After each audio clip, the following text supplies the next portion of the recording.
아멘. 오늘 시간에는 출애굽기 강의 18번째 시간입니다. 10계명 강의 세 번째 시간으로서 제5계명과 제6계명에 대해서 살펴보도록 하겠습니다. 출애굽기는 크게 두 가지 분수령을 가지고 있습니다. 하나는 10계명을 주는 시내산에 올라서 10계명을 받는 그 장면, 이게 바로 출애굽기 20장이고요. 그리고 이 10계명을 받고 난 후에 또 한 번 이 모세가 시내산에 올라서 받은 것이 있는데, 그것은 하늘에 있는 것을 보여준 것입니다. 그래서 하늘에 있는 식양 그대로 지었는데 이것이 성막법이라는 것이죠.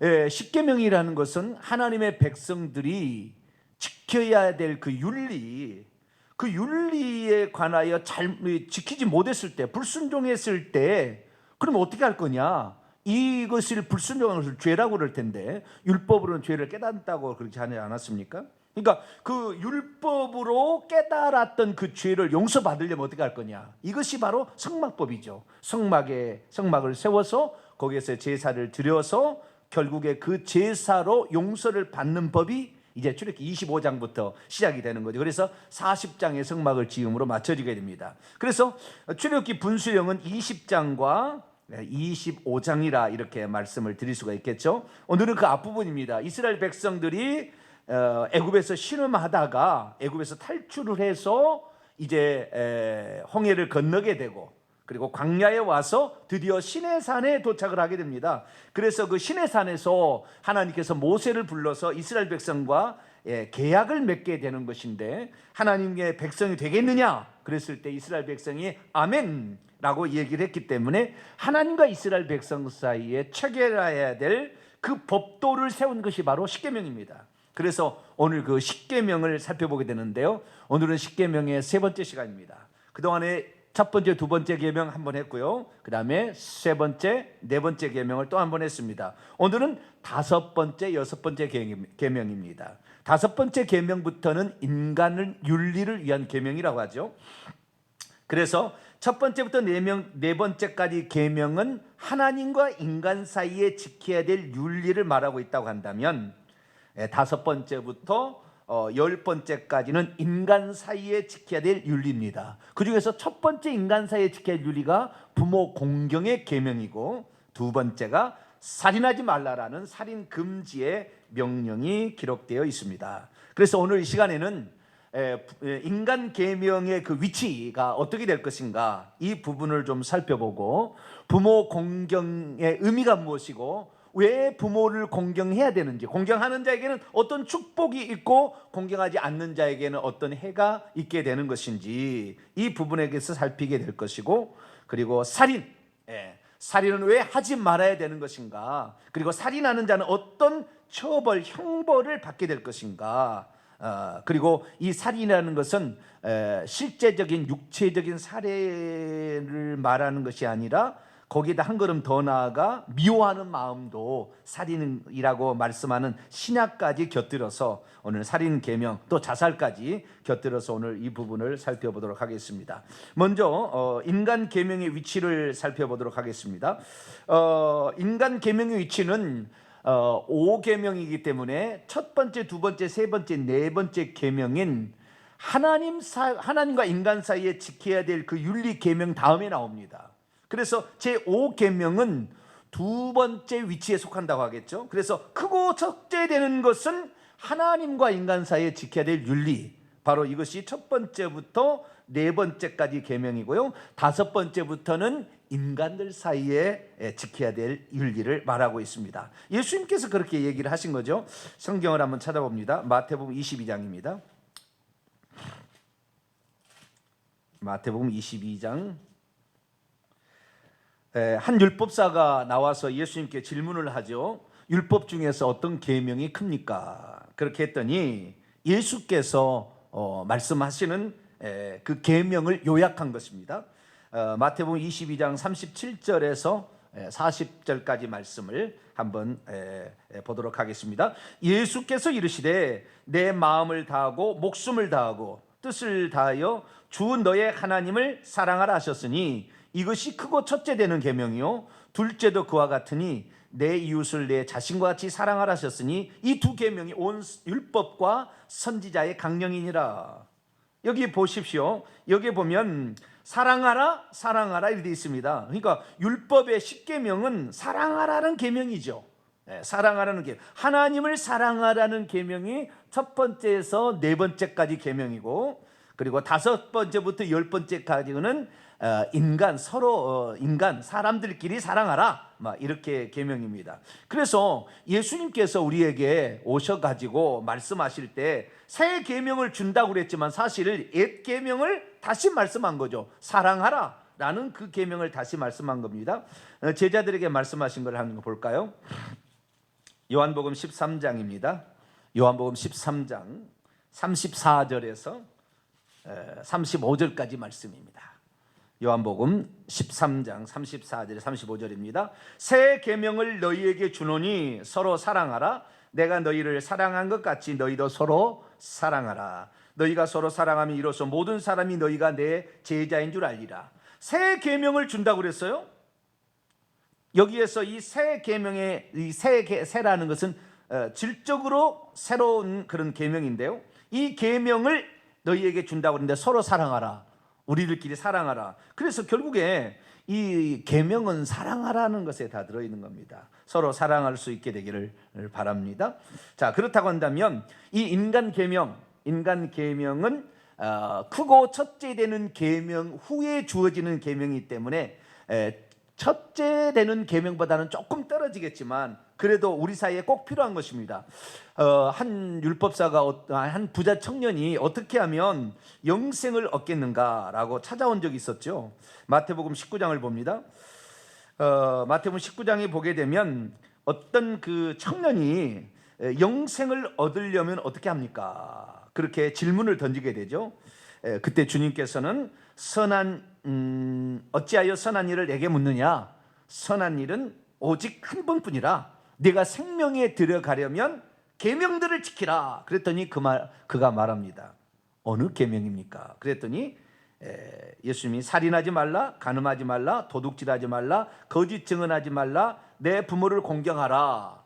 이 5개에다가 이제 그 마지막 계명이 탐내지 말라라는 계명인데요. 이 탐내지 말라는 계명은 내 소유를 다 팔아 가난한 자들에게 주라 하는 것으로 이 부자 청년이 지켜오지 못했던 가장 약점을 얘기하므로 결국에 인간 계명도 우리가 생명에 들어가기 위해서는 매우 중요한 계명으로서 이렇게 설명해주고 있습니다.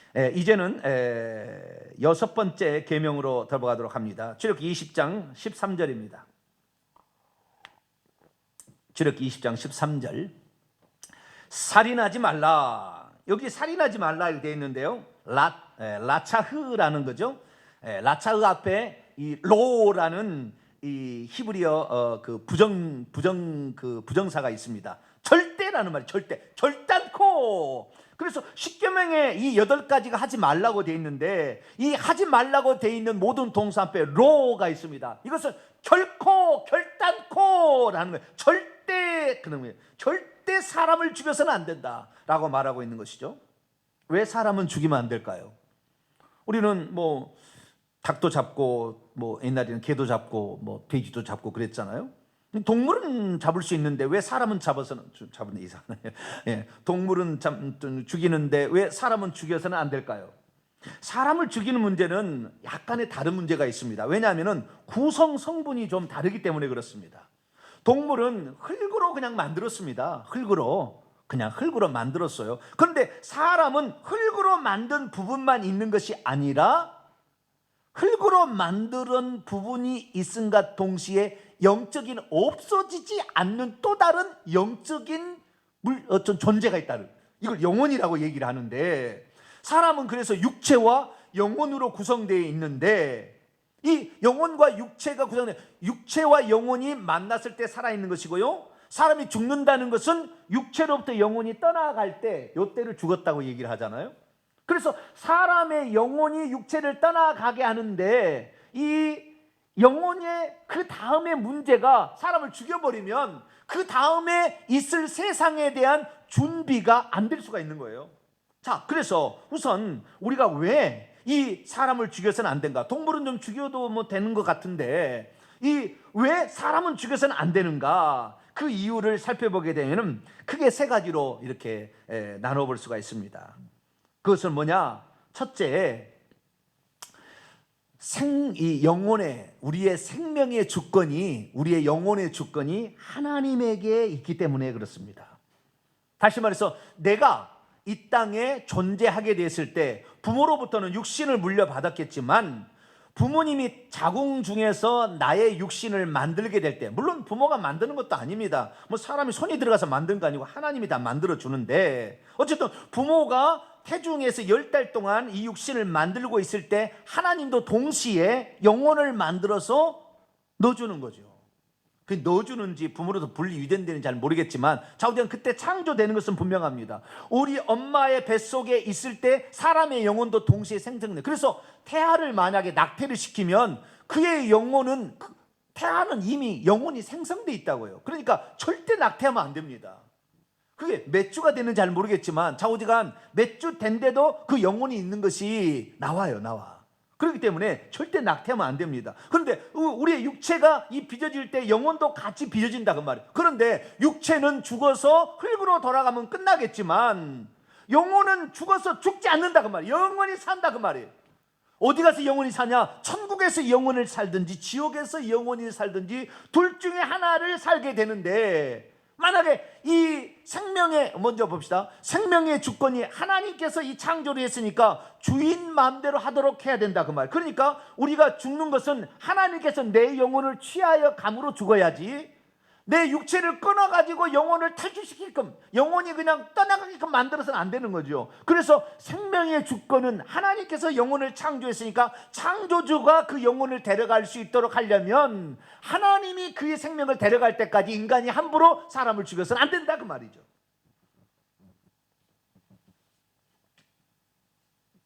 두 번째는 뭐냐?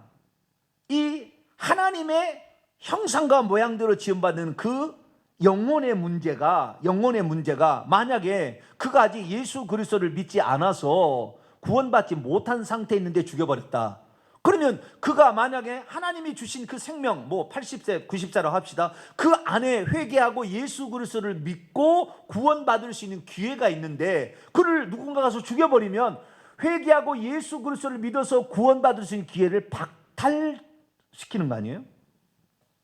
그러니까 그 사람이 천국 가고 지옥 갈 수 있는 기회가 없어지게 만든다는 거예요. 그러니까 살인하면 안 되는 거예요. 살인하면 그 사람의 영혼의 미래를 내가 강제로 지옥 가게 만드는, 물론 그가 예수 그리스도를 믿고 있고 회개했다면 천국도 가겠지만, 그러나 그가 그 자신의 인생의 뭐 여분의 시간 동안 살아있을 동안에 회개해서 구원받을 수 있는 그 기회가 있을 텐데 그 기회 자체를 없애버리는 일을 한다 그 말이에요. 사람을 죽이게 되면. 그러니까 두 번째, 세 번째는 하나님의 형상과 모양대로 지음을 받은 그 인간을 죽이게 되면 그의 영혼의 미래에 되어질 일들을 선택할 수 있는 기회를 주지 못하게 하는 것이고, 그리고 회개할 기회도 주지 못하는 거죠. 창세기 9장 5절 6절 말씀 보면 이렇게 되어 있습니다. 내가 반드시 너희의 피 곧 너희의 생명의 피를 찾으리니 짐승이면 그 짐승에게서, 사람이나 사람의 형제면 그에게서 그의 생명을 찾으리라. 다른 사람의 피를 흘리면 그 사람의 피도 흘릴 것이니 이는 하나님이 자기의 형상대로 사람을 지었습니다. 하나님의 형상대로 지었는데 그의 영혼의 귀중한 가치를 보지 아니하고 육체의 목숨을 억지로 끊어버리게 된다고 한다면 그 벌을 받기 때문에 살인하는 자, 고의로 살인하는 자는 반드시 죽이라고 그런 거예요. 자, 출애굽기 21장을 볼까요? 출애굽기 21장 12절입니다. 출애굽기 20장 12절 말씀 같이 읽어보죠. 시작. 사람을 쳐 죽인 자는 반드시 죽일 것이나, 여기 뭐 사람을 쳐 죽인 자는 반드시 죽이라고 그랬어요. 왜요? 하나님의 형상대로 지음받아서 나중에 천국 갈 수 있는 사람으로 이 땅에 태어나게 했는데 네가 가서 목숨을 끊어버리면 말미암아 영원히 안주할 집을 잃어버리게 한 거 아니냐. 그러니까 너도 그 많은 대가를 받아야 된다라는 거잖아요. 그래서 사람은 절대 죽이지 말아야 되는 것입니다. 어느 날 요한복음 8장에 보면 현장에서 가늠하다 붙잡힌 한 여인의 그 이야기가 나오잖아요. 예수님을 궁지에 몰기 위하여 가늠하다가 현장에 붙잡힌 여인을 끌고 와서 예수님이 말을, 주님, 율법이 하면 이 여자를 돌로 치라겠거늘 당신은 어떻게 할 겁니까? 라고 물어봤죠. 예수님께서 허리를 굽으시자 땅에 글씨를 쓰시더니 하신 말씀이, 죄 없는 자가 먼저 돌로 치라. 만약에 그의 여자를 돌로 치라고 만약에 명령을 했다, 그렇다고 한다면 그 여자가 간음죄를 지은 것을 회개할 기회가 없이 죽어버리면 그의 영혼은 지옥 갈 수 있다고 말이에요. 그런데 만약에 거기서 살려서 회개할 수 있고 예수 그리스도를 믿어서 천국 갈 수 있는 기회를 줄 수 있으면 그 영혼은 얼마나 복받는 영혼이 되는 것이에요. 하나님은 모든 사람이 구원을 받으며 천국에 들어오기를 원하시는데, 회개하게 이르시기를 원하시는데 그 기회를 박탈시킨다고 말이에요. 그렇기 때문에 예수님께서는 어떻게 했어요? 죄 없는 자가 먼저 돌로 치라. 그랬더니 어른부터 시작해서, 왜? 어른이 죄를 많이 졌잖아요. 어른부터 시작해서 어린아이까지 다 가더라. 그랬더니 주님께서 그 여인에게 말합니다. 너를 정죄한 자가 어디 있느냐? 아무도 없나이다. 나도 너를 정죄하지 아니하노니 가서 다시는 죄를 범치 말라. 가서 다시는 죄를 짓게 되면 그 죄가를 지불하게 될 텐데, 내가 오늘 너희 살려줄 테니까 너는 회개해서 다시는 이런 죄를 짓지 말도록 해라. 만약에 죄를 짓는다고 하면 너도 그 죄값으로 지옥에 떨어지니까 내가 너를 살려주마. 그래서 예수님께서는 생명을 사랑해서 살인하지 않도록 그 여자를, 그렇다고 해서 율법에 이 죽이라고 했는데 죽이라는 말을 안 할 수 없으니까 죄 없는 자가 먼저 돌로 치라, 죽이라 그랬다 했거든요. 그죠? 죄 없는 자가 없으니까 그걸 못한 게 얼마나 지혜롭게. 역시 하나님이시잖아요.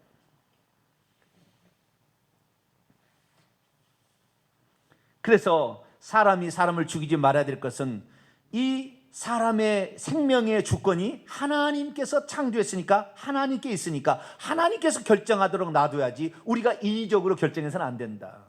우리가 죽여서 그 사람이 구원받을 수 있는데 구원받을 기회를 박탈시켜서 안 되는 것이고, 그가 회개할 수 있는데 회개할 기회마저 주지 않게 된다고 한다면 얼마나 그 영혼이 억울하겠는가. 그래서 살인한 자는 반드시 죽이라, 이렇게 말씀을 했다는 거죠. 그래서 우리는 절대 다른 사람을 해하는 일을 하지 말아야 되겠습니다. 뿐만 아니라 다른 사람을 해하지 말아야 될 뿐만 아니라 나도 해하지 말아야 돼요. 남을 죽이는 것을 살해라고 한다면 나를 죽이는 것은 자살이라고 하잖아요. 근데 나를 죽이는 것도 하지 말아야 됩니다. 나를 죽이는 것 자살인데요, 자살하지 말아야 되는 거죠. 왜 자살하지 말아야 되느냐? 나가 나를 죽이는 것은 나를 잘 아는데, 내가 나를 죽이게 되면 내가 나에게 살인죄를 저지르게 된 겁니다. 그러면 살인죄는 반드시 죽이는 형벌이고 이건 저주받아 지옥에 갈 건데, 살인자들과 이것은 불과 유황으로 떨어진다고 그랬지 않습니까? 자, 요한계시록 21장 8절을 봅니다. 요한계시록 20장 8절을 보면, 그러나 두려워한 자들과 믿지 아니하는 자들과 흉악한 자들과 살인자들과 음행자들과 점술가들과 우상숭배들과 모든 거짓말하는 자들은 불과 유황으로 타는 못에 던져지니 이것이 둘째. 이 살인자들은 반드시 지옥에 떨어진다, 이렇게 돼 있어요. 그렇기 때문에 이 지옥에 떨어지는데 회개를 하면 되잖아요. 우리가 지은 죄에 대해서 회개를 하게 되는데, 내가 나를 죽여버렸어요. 살인죄를 저질렀습니다. 그런데 내가 나를 죽인 그 죄를 회개하려면은 육체가 있을 때 회개하는 것이, 영혼이 육체 안에 들어있을 때 회개가 되는 것이지, 만약에 영혼이 육체를 벗어나는 그 순간에 영만 있을 때는 영만 있을 때는 회개할 수 없어요. 천사는 영만 있기 때문에 회개가 안 됩니다. 한 번 타락은 영원한 타락이고 그들은 돌이킬 수가 없어요. 그러나 우리는 육체가 안에 영혼이 있을 때는 회개할 수 있는 기회를 하나님이 주신 거예요. 그래서 내가 나를 죽이게 되면 영혼이 육체가 분리가 되기 때문에 그 순간에 이제는 돌아올 수 없는 강을 건너버렸기 때문에 영혼이 회개한다고 해서 될 수 없는 거예요. 귀신들이 하나님의 한 분을 믿는다 할지라도 천국에 못 들어가는 거 마찬가지죠. 우리가 죽어서 회개해봤자, 슬피 울며 이를 가봤자 아무 쓸모없는 거예요. 이 살아있을 때, 육신이 살아있을 때 회개해야 회개하는 것입니다. 죽기 전에 회개해야 되는데 죽이고 나서는 회개가 안 되는 거죠. 그러니까 자살한 사람은 100% 지옥에 가는 것입니다. 절대 자살하지 말아야 되는 거예요. 그 자살할 용기가 있으면 그것으로 세상을 한번 다시 한번 살아봐야 돼요. 우리나라에 특별히 대한민국에 산다는 것은 다시 살 수 있는 재생의 기회가 얼마나 많은지 몰라요. 도움을 요청하는 전화를 하게 되면 도와줄 사람도 많습니다. 우리 하나님이 또 살아계시잖아요. 죽지 않게 하시는 거잖아요. 기도하시고 부르짖고 알바만 해도 되잖아요. 직장 없어도 되잖아요. 얼마든지 살아갈 수가 있잖아요. 그렇기 때문에 다시 시작하면 되는 것입니다. 과거에 자신의 잘못, 부끄러움이 있다 할지라도 다시 시작하면 되는 거죠. 그래서 자살하면 절대 안 된다. 그러면 이 자살하지 않고 또 남을 죽이지 않고 이렇게 이제 해야 되는데도 불구하고 만약에 그럼에도 불구하고 죽였다. 그렇게 되면 어떻게 됩니까? 성경에 보게 되면은 아까도 얘기했습니다만은 그 자신이 처벌을 당해서 즉결로 죽임을 당해야 되는 것이고 또한 하나님 나라를 얻지 못하고 결국에 불못에 떨어지는 그 결과를 얻게 된다. 그래서 우리는 절대 자살하면 안 되고 남을 죽였어도 안 될 줄로 믿습니다. 자, 그런데 이런 일도 또 있어요. 내가 고의로 그렇게 했을 때는 사람을 쳐 죽였을 때는 반드시 죽일 것이라고 돼 있지만 내가 죽이고 싶지 않았는데 어쩌다가 죽임 당할 수도 있잖아요. 이 성경에 그런 그 이야기가 나오고 있습니다. 어떤 이야기가 민수기 35장에 보게 되면 어떤 사람이 부지중에 사람을 죽였다는 거예요. 도끼질을 하게 되는데 도끼자루가 빠져가지고 상대방을 쳐가지고 머리를 쳤겠죠. 깨져서 죽었다 그 말이에요. 그것은 내가 그 사람을 죽이려고 고의로 살해한 것은 아니거든요. 그런데 그 사람이 우리가 나의 실수죠. 나의 실수로 말미암아 고의가 아니지만 부지중에 잘못을 범해서 결국에 그 사람이 죽게 되어서 그런데 살인한 자는 반드시 죽이라 했기 때문에 그 사람을 죽이려고 하는데 그 사람이 살 수 있는 방법이 있다. 그것은 도피성이다라고 말하고 있습니다. 도피성을 하나님께서 만들어서 만약에 고의로 살해하지는 않았는데 우연치 않게 어쩌다가 실수로 살해했을 경우에는 그 도피성으로 빨리 도피해서 거기에서 대제사장이 죽을 때까지 거기에 있다가 나와라 라고 성경은 우리에게 말하고 있는 것입니다. 민수기 35장을 한번 읽어보도록 하죠. 민수기 35장, 신명기 19장, 그 다음에 여호수아 20장에 보면 이 도피성에 관한 이야기를 말하고 있습니다. 민수기 35장 11절에서 5절까지 봅니다. 11절에서 15절까지 민수기 35장 11절에서 15절입니다. 너희를 위하여 성읍을 도피성으로 정하여 부지중에 살인한 자가 그리로 피하게 하라. 이는 너희가 복수할 자에게 도피하는 성을 삼아 살인자가 회중 앞에 서서 판결을 받기까지 죽지 않게 하기 위함이니라. 너희가 줄 성읍 중에 6을 도피성이 되게 하되 세 성읍은 요단 이쪽에 두고 요단 동편에 두는 거죠. 세 성읍은 가나안 땅 요단 서편에 두어 도피성이 되게 하라. 이 6성읍은 이스라엘 자손과 타국인과 이스라엘 중에 거류하는 자의 도피성이 되리니 부지중에 살인한 모든 자가 그리로 도피할 수 있으리라 라고 말하고 있습니다. 그래서 이 빨리 못 도망칠 것 같으니까 하나님께서는 꼭대기 맨 위쪽에다가 한 개 한 개씩 요단 동편과 서편에 중간에 한 개, 남편에 한 개에서 3개씩을 둬가지고 가장 자기가 가까운 곳에 도피성으로 빨리 달려가서 피해서 이 나를 죽인 사람의 그 가족이 나를 죽이지 않도록 또는 그건 증인들이 나를 죽이지 않도록 빨리 가서 피해서 살아. 물론 사람을 죽인 죄가 있으니까 그 도피성까지 가서 거기에서 사는 데는 제약의 요소가 있긴 있겠지만 그래도 사람이 죽지 않고 살 수는 있잖아요. 그래서 요단 이 동편에 베셀, 길르앗, 라못, 바산, 골란, 요단 서편에는 게데스, 세겜, 기랏, 아르바 이 세 개씩의 6 성읍을 하나님이 구별하여 이렇게 하라고 그랬습니다. 도피를 피하라고 그랬습니다. 이것은 고의로 살해하지 않은 거예요. 그런데 하나님께서 살인을 허용할 때가 있어요. 어느 건 전쟁할 때죠. 전쟁할 때는 살인을 허용하는 것입니다. 그러면 하나님 왜 전쟁을 허용하나? 전쟁은 하나님께서 더 이상 그 백성의 소망이 없을 때 마지막 최후로 심판하는 징계입니다. 이 징계는 이 세상이 가장 악할 때 그렇게 되는 거예요.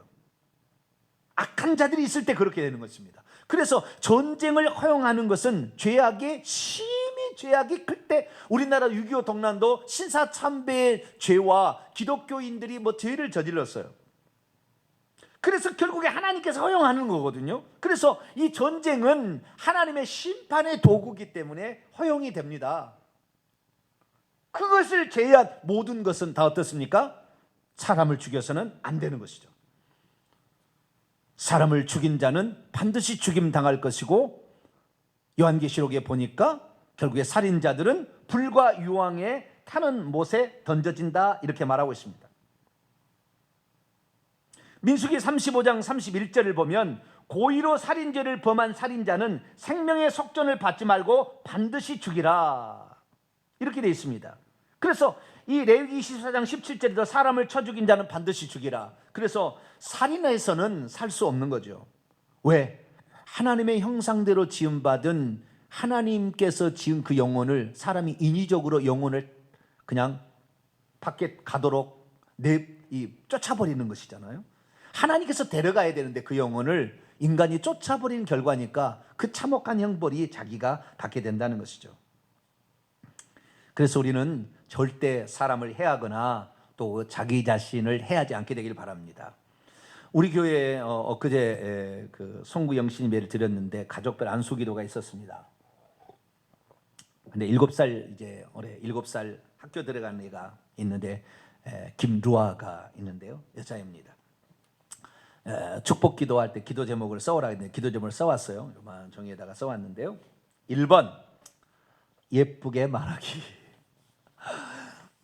예쁘게 누구한테 말을 안 했는지 예쁘게 말하기. 12번째 항목 가니까 루아를 사랑하기, 이렇게 돼 있더라고요. 루아가 보통 사람이 산다면 나를 사랑하기 그렇게 했을 텐데 제 3인칭처럼 루아를 사랑하기, 상당히 문학적 기질이 있는 것 같아요. 자기를 왜 그랬느냐? 자기를 사랑하고 싶다고, 자기를 학대하면 안 되겠다고 생각했는 모양이에요. 그래서 나를 사랑하고 싶어요. 그래서 그런 기도를 썼다고 하는데요. 나를 사랑해야 됩니다. 나는 존귀한 자잖아요. 내가 이 땅에 잘만 살게 되면 천국에 들어가서 영생 복락을 누릴 하나님의 상속자 자녀가 될 사람이잖아요. 내가 구원받으면 천사도 흠모할 만한 위대한 자가 될 거잖아요. 이 땅에 혹시 못 먹고 살아도, 거지처럼 살아도 그의 영혼이 천국 가면은 그냥 발이 땅에 안 닿을 정도로 기뻐한다잖아요. 참 그런 나라가 있어요. 그래서 우리가 우리 자신을 많이 아껴야 됩니다. 많이 소중하게 여기고 존귀한 자로 여기고 격려하고 늘 북돋고 이렇게 할 수 있게 되길 바랍니다. 그런데 신약에 들어와서는 이 어떤 그 십계명에서 말하는 살인하지 말라는 어떤 행동으로 범한 죄인데, 예수님께서는 이 살인죄를 마음으로 짓는 죄도 이렇게 얘기를 했습니다. 마음으로 분노하고 미워하는 것도 살인죄에 속한다라고 말한 거예요. 사실 십계명을 보게 되면 마음으로 짓는 죄가 있고 행동으로 짓는 죄가 있고 말로 짓는 죄가 있잖아요. 거짓말하지 말라, 이것은 말로 짓는 죄잖아요. 마음으로 공경하라, 그 다음에 하나님 위에 다른 신을 두지 말라, 이런 걸 마음으로 하는 거예요. 살인하지 말라는 분명히 행동으로 짓는 죄입니다. 그런데 예수님께서는 마태복음 5장에 사람의 죄가 행동으로만 꼭 드러나서 죄가 아니라 마음으로 이미 사람을 미워하고 분노의 감정을 가지고 있으면 그 분노의 감정이 결국에 살인으로 이어질 수 있기 때문에 분노의 마음을 품지 말라는 거예요. 사도 바울은 해가 지도록 불을 품지 말라, 그렇게 말하고 있는 것입니다. 자, 마태복음 5장을 한번 열어봅니다. 마태복음 5장 22절입니다. 마태복음 5장 22절 21절부터 한번 읽어볼까요? 옛사람에게 말한 바 살인하지 말라, 누구든지 살인하면 심판을 받게 되리라 하였다는 것을 너희가 들었으나 나는 너희에게 이르노니 형제에 대하여 노하는 자마다 심판을 받게 되고 형제에 대하여 라가 미련한 놈이라고 말하는 자는 라가는 미련한 놈이 아니래요. 라가는 히브리의 욕설인데요. 미친놈인가? 멍청이라든가 뭐 저랬습니다. 이 나가라 하는 자는 공회에 잡히게 되고 미련한 놈이라 하는 자는 지옥불에 들어가게 되리라. 결국에 형제 노하는 이것이 결국에 형제 분노하는 것이 살인죄에 해당된다는 것을 말하고 있는, 살인의 계명에 이 얘기를 하고 있으니 결국에 분노하게 되면 살인죄를 범하게 된다. 이 살인죄는 꼭 행동으로 옮겨서가 아니라 이미 마음의 분노에서 그를 죽이고 싶은 마음을 갖게 될 때 이미 살인한 것이다. 이런 사람이 만약에 회개치 못한다면 심판을 받아서 지옥불에 떨어지게 되겠죠. 그래서 요한 사도는 말합니다. 요한일서 3장 15절입니다. 요한일서 3장 15절. 요한일서 3장 15절 읽습니다. 시작. 그 형제를 미워하는 자마다 살인하는 자니 살인하는 자마다 영생이 그의 속에 거하지 아니하는 줄을 너희가 아는 바라. 그 형제를 미워하는 자마다 살인하는 자다. 그 대표적인 예가 가인이죠. 요한일서 3장 12절입니다. 요한일서 3장 12절. 가인과 같이 하지 말라. 그는 악한 자에게 속하여 그 아우를 죽였으니 어떤 이유로 죽였느냐? 장의 행위는 악하고 그의 아우의 행위는 의로움이라. 가인과 아벨 이야기 잘 아시잖아요. 가인과 아벨이 처음으로 자기가, 가인은 농사하는 자였고 아벨은 양치는 자였는데 처음에 첫 열매를 하나님께 바치도록 아담이 얘기를 해가지고 첫 열매를 하나님께 바치는 그 순간이었어요. 그런데 이 아벨은 양의 첫 새끼와 그 기름, 자기가 그 부모로부터 물려받은 것의 가장 처음 첫 열매를 하나님께, 그리고 하나님 가장 기뻐하는 게 기름이잖아요. 그래서 그 부분을 딱 이렇게 올려 바쳤는데 가인은 어떻게 바쳤는지 나오진 않지만 가인은 하나님께서 기쁘게 받지 않았다고 그랬어요. 아마 건성으로 바쳤든지 적당히 바쳤든지 뭐 그렇게 했죠. 어떤 사람은 피해 제사 아니라고, 아니에요. 자기의 소득, 소제도 하나님 받으시고 양과 이런 염소나 이런 소도 받으시니까 이 소제도 받으시고 번제도 받으신다 그 말이에요. 다 뭐 속죄제도 받으시니까 그건 뭐 그렇게 규정할 수는 없어요. 그런데 좌우지간 그 제사를 하나님께 드릴 때에 하나님이 안 받을, 외면할 정도로 가인은 그렇게 드린 거예요. 그러자 하나님께서는 아벨과 그의 제사는 아마 불이 내려서 태웠을 겁니다. 그 제사는 받으시고 가인의 제사는 불이 꺼져버렸을 거예요. 안 받으셨다 그 말이에요. 그러자 이 가인이 무슨 생각이냐면은 아벨이 없었으면 내 제사를 잘 받아들일 게 아니라 생각이 돼서 괜한 동생을 미워하게 됐다 그 말이에요. 벌써 이 아담과 하와가 죄된 본성을 가져온 것이 벌써 가인과 아벨에게 나타나는 거 아니에요? 그래서 이 가인이 동생이 혼자 있다고 생각됐을 때, 들에 있을 때 그를 돌로 쳐서 죽입니다. 분노의 마음이 저놈 때문에, 저놈이 나보다 더 열심히 해서 나는 건성으로 드린 게 아닐까라고 생각하니까 동생을 죽이게 된 거죠. 결국에 동생을 죽이기 위해 분노의 감정을 가지고 있어요. 그 미워하는 마음이 커서 결국에 되는 건데요. 여기에서 요한일서 3장 12절을 말하기를 사람이 분노의 감정만으로 사람을 죽이는 건 아니에요. 물론 그렇다고 하는 경우도 있겠지만 성경이 말할 때는 그때 악한 자가 역사한다, 귀신들이 사탄 마귀가 역사한다 그 말이에요.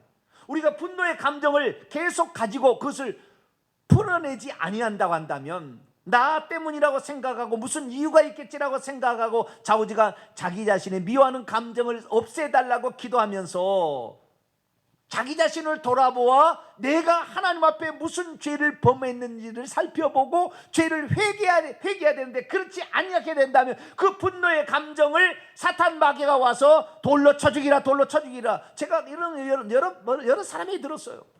사람을 죽이는 사형수들 얘기를 들어보게 되면 귀에 음성이 들려온다는 거예요.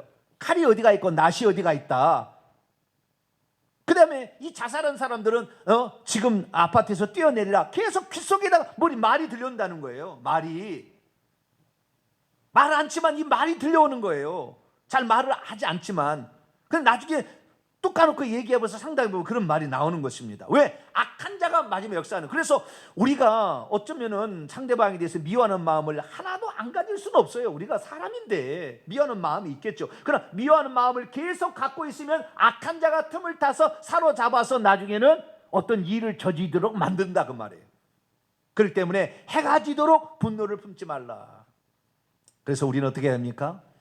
상대방이 나를 아프게 하고 나를 괴롭혔을 때, 주여 저들은 저들의 죄를 알지 못합니다.